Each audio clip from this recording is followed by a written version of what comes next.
my academic background, I like to do things data-driven. I need evidence. And we all have opinions. And the problem with opinions is all of us are right all the time. And if these opinions are different, it doesn't make sense, okay? So if we want to plan ahead, and Senator Cristobal was talking 100 years planning. It's longer than what I had in mind, but we're talking 20, 30 years of planning. And we need data to do that. How do we even know where we're at right now? We actually don't have economic data. One of the presentations yesterday, economic update, from the first panel, I looked at the slide. What data do we have? Tourist arrivals. Not that I put that down. In many economies, what you see is what's called gross domestic product. We don't have that data since 2002. Now, not to be critical, it's very easy to get that data. Oh, maybe I'm too optimistic. There is an easy way to get that data. If we can support rev and tax to improve, I don't know if there's a rev and tax representative still, to improve their income data collection. Because there are at least 3 ways to measure GDP. One is through income data.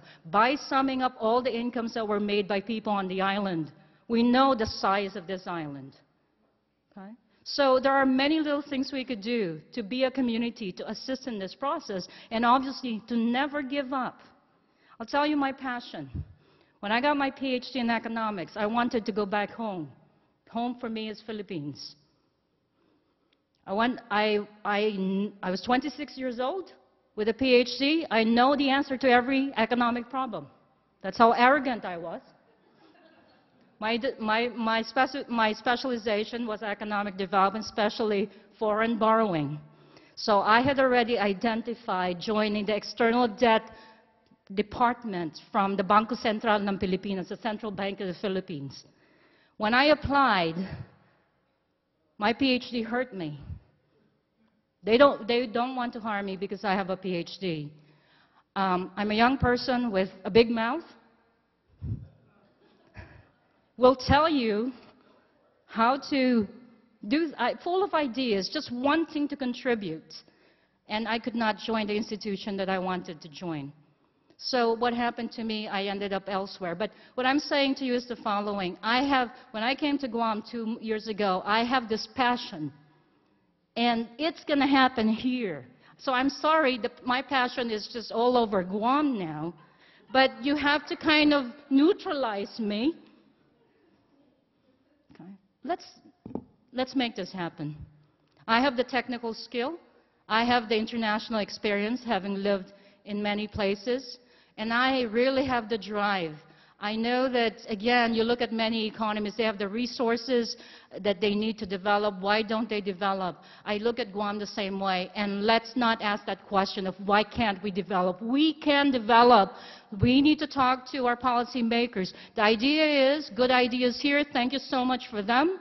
I'm going back to work. My boss is, will make sure that I deliver, work closely, and write these white papers.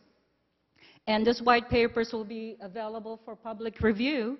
So all throughout the process, this is the beginning of the process, please let us know your comments, ask us more questions. Let's answer the questions together. Hopefully we'll have another forum together.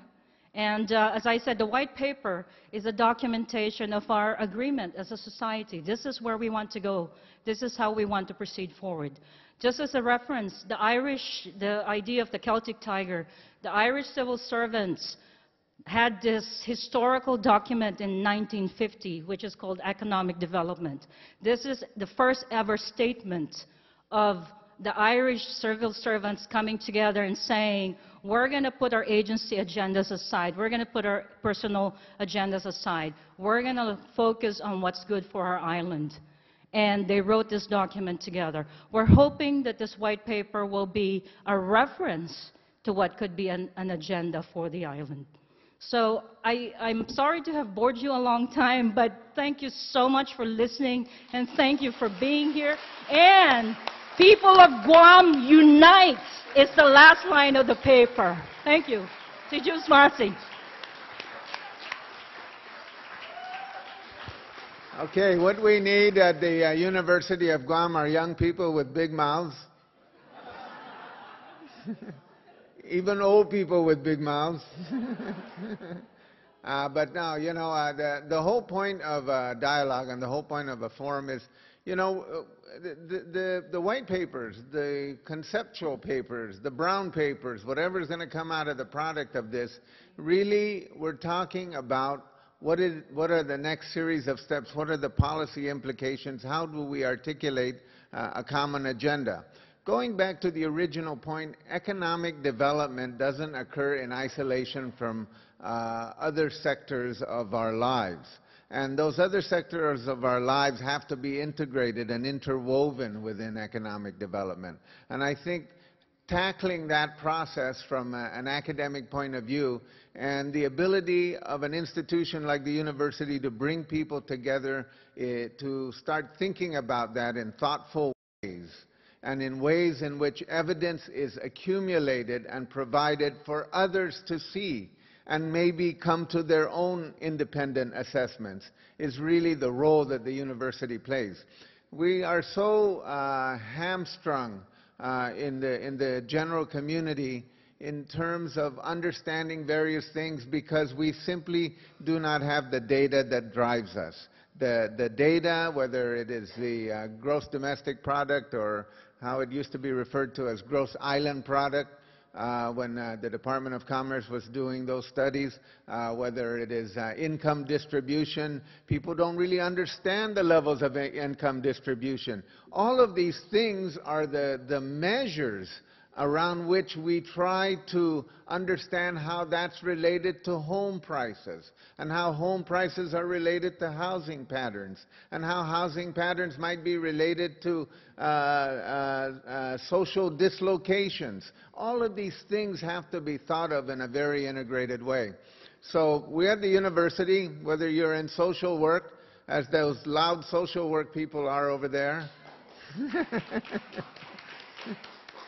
or whether you're in the School of Business, as a lot of people back there, faculty and students, I might add, or whether you're just general participants from the community, whether you're in government service, whether you're one of those bureaucrats thinking of how to make more red tape next week, whatever your role is, the watchword of this forum, and I think the byword, is that we will try to identify those processes through which we can not just continue the dialogue, but come to understand our realities with evidence, with data that is open, accessible, and amenable to analysis, so that we become more informed participants in terms of charting that economic course which we want.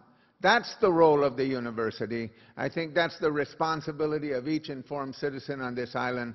And my last words are Biba UOG. Biba UOG! Biba UOG! Thank you very much.